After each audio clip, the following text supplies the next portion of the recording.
Hello बच्चों, let's see the question. Two particles move in a space with non-zero initial relative velocity and non-zero constant relative acceleration. Then A. It is possible that motion of one particle with respect to another is straight line. B. Path of one as observed by another will always be curved.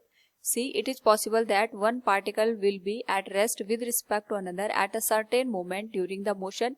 And D. The particles will always be moving away from each other. Now to answer this question, first we will discuss here the key concept and here the key concept will be relative motion. तो जब हम बात करते हैं relative motion की तो हमारे पास यहाँ पे जो पार्टिकल होते हैं इनके मोशन की हम यहाँ पे स्टडी करते हैं with respect to each other. Suppose हमारे पास यहाँ पे पार्टिकल है ए और ये पार्टिकल है बी. ये यहाँ पे इस डायरेक्शन में मूव कर रहा है और ये इस डायरेक्शन में मूव कर रहा है. इसकी वेलोसिटी वी ए है और इसकी वेलोसिटी वी बी है. तो अगर हम ए की वेलोसिटी देखते हैं बी के रिस्पेक्ट में या बी की वेलोसिटी देखते हैं ए के रिस्पेक्ट में तो इसे हम रिलेटिव वेलोसिटी का नाम देते हैं. सपोज हम यहाँ पे ए की वेलोसिटी देख रहे हैं बी के रिस्पेक्ट में, तो जिसके रिस्पेक्ट में हम वेलोसिटी देखते हैं इसको करने के दो मेथड होते हैं यहाँ पे. उस पर्टिकुलर केस में यहाँ पे जिसको हम रेफरेंस पॉइंट कंसिडर करते हैं, अगर वो मोशन में है और चाहे उसका एक्सेलरेशन गिवन हो चाहे वेलोसिटी गिवन हो, तो जिसकी हमें यहाँ पे मोशन को कैलकुलेट करना होता है या एनालिसिस करनी होती है उसे हम यहाँ पे वेलोसिटी प्रोवाइड करते हैं इन दी अपोजिट डायरेक्शन. जैसे यहाँ पे अगर हम बात करें ए की वेलोसिटी हम निकाल रहे हैं बी के रिस्पेक्ट में, तो जो हमारे पास यहाँ पे बी की वेलोसिटी होगी वो ए पे अप्लाई हो जाएगी in the opposite direction like this. तो वी ए बी की जो वैल्यू होगी, क्योंकि दोनों अपोजिट डायरेक्शन में, ये आ जाएगा V A minus V B.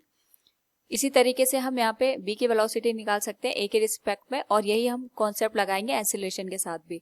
Now यहाँ पे हमारे पास क्वेश्चन में दे रखा है दो पार्टिकल है जो कि स्पेस में मूव कर रहे हैं with non zero initial relative velocity. तो सपोज हमारे पास एक पार्टिकल यहाँ पे हमने ए कंसिडर कर लिया, दूसरा पार्टिकल बी कंसिडर कर लिया. इसकी इनिशियल वेलोसिटी यू ए है, इसकी यू बी है. हम यहाँ पे दोनों को सेम डायरेक्शन में मोशन करते हुए देख सकते हैं. तो इस पर्टिकुलर केस में अगर हम इनकी यहाँ पे रिलेटिव इनिशियल वेलोसिटी की बात करेंगे तो इस पर्टिकुलर केस में हमारे पास ये आ जाएगा यू ए बी या यू बी ए के बराबर. और यहाँ पे ये नॉन जीरो वैल्यू है, यानी ये हमारे पास यहाँ पे जीरो के बराबर नहीं है. और साथ में यहाँ पे जो हमारे पास एक्सेलरेशन दे रखा है relative acceleration that is also non zero. यानी अगर मैं यहाँ पे कंसिडर करूँ कि हमारे पास जो बी है इसका एक्सेलरेशन इस डायरेक्शन में हो रहा है, ए का एक्सेलरेशन इस डायरेक्शन में हो रहा है, तो इस पर्टिकुलर केस में अगर हम बात करेंगे acceleration of A with respect to B, तो यहाँ पे बी के जो एक्सेलरेशन होगा वो ए को प्रोवाइड होगा इन द अपोजिट डायरेक्शन. तो इस तरीके से इनके जो रिलेटिव वेलोसिटी होगी that will be A minus A B. Now यहाँ पे ये भी अपने आप में एक नॉन जीरो वैल्यू है. तो हमारे पास जो ऑप्शन दे रखे हैं अगर हम उनको ऑब्जर्व करें, it is possible that motion of one particle with respect to another is straight line. ये तभी पॉसिबल है जब हमारे पास यहाँ पे एक्सेलरेशन और वेलोसिटी एक दूसरे के यहाँ पे पैरेलल में होंगे, तभी जाके ये यहाँ पे स्ट्रेट लाइन में मोशन कर सकता है. या तो ये दोनों एक दूसरे के पैरेलल होने चाहिए या तो एंटी पैरेलल. एंटी पैरेलल का मतलब या तो इनके बीच में 0 डिग्री का एंगल बनना चाहिए या तो 180 डिग्री, तभी जाके यहाँ पे हमें स्ट्रेट लाइन मिल सकती है. तो ये अपने आप में एक पॉसिबिलिटी बन सकती है कि अगर हमारे पास नॉन जीरो इनिशियल वेलोसिटी हो और नॉन जीरो रिलेटिव एक्सेलरेशन हो, अगर ये यहाँ पे जो वेलोसिटी और हमारे पास यहाँ पे एक्सेलरेशन है दोनों एक दूसरे के पैरेलल या एंटी पैरेलल है, उस पर्टिकुलर केस में हमारे पास स्ट्रेट लाइन मोशन हो सकता है. Second, B path of one as observe by another will always be curved. जैसे अभी हमने यहाँ पे डिस्कस किया था, अगर वेलोसिटी और एक्सेलरेशन पैरेलल और एंटी पैरेलल होंगे तो स्ट्रेट लाइन भी बन सकता है, लेकिन यहाँ पे ऑलवेज कर्व्ड लिखा है जो कि पॉसिबल नहीं है.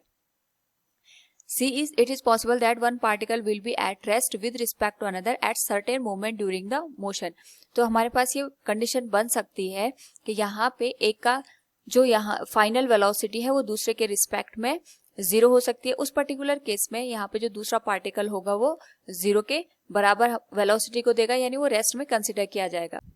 ये पॉसिबिलिटी तब बन सकती है जब हमारे पास यहाँ पे वेलोसिटी और एक्सेलरेशन एक दूसरे के अपोजिट हो. अगर हम यहाँ पे इक्वेशन ऑफ मोशन का यूज करें तो हमें पता है v इक्वल्स होता है u माइनस ए इंटू टी आएगा, क्योंकि यहाँ पे हमारे पास जो एक्सेलरेशन है एक तरीके से अपोजिट डायरेक्शन में काम कर रहा है या रिटार्डेशन का काम कर रहा है. तो सर्टेन पॉइंट पे जाके हमारे पास जो फाइनल वेलोसिटी होगी that can be equal to zero. तो ये हमारे पास यहाँ पे फाइनल जो स्टेटमेंट गिवन है इट इज स्टेटिंग दैट कि हमारे पास जो पार्टिकल है वो रेस्ट में रह सकता है with respect to another at a certain moment during the motion, it is also correct one. And D is the particle will always be moving away from each other. यहाँ पे क्योंकि हमारे पास हमने यहाँ पे कंसिडर किया है कि दोनों की जो डायरेक्शन है वो एक दूसरे के सिमिलर है. हो सकता है कि यहाँ पे दोनों की डायरेक्शन एक दूसरे के अपोजिट हो, तो हम यहाँ पे सर्टेनली कुछ नहीं कह सकते कि यह एक दूसरे की से अवे जाएंगी या एक दूसरे की साइड ये अप्रोच करेंगे. वो डिपेंड करता है इनकी वेलोसिटी यहाँ पे कितनी है. तो यहाँ पे क्योंकि ऑलवेज का यूज किया गया है तो ये स्टेटमेंट भी हमारे पास यहाँ पे इनकरेक्ट हो जाएगा. So from the given option we can say option A and option C both will be correct. Hope all you understood it. Thank you and best of luck.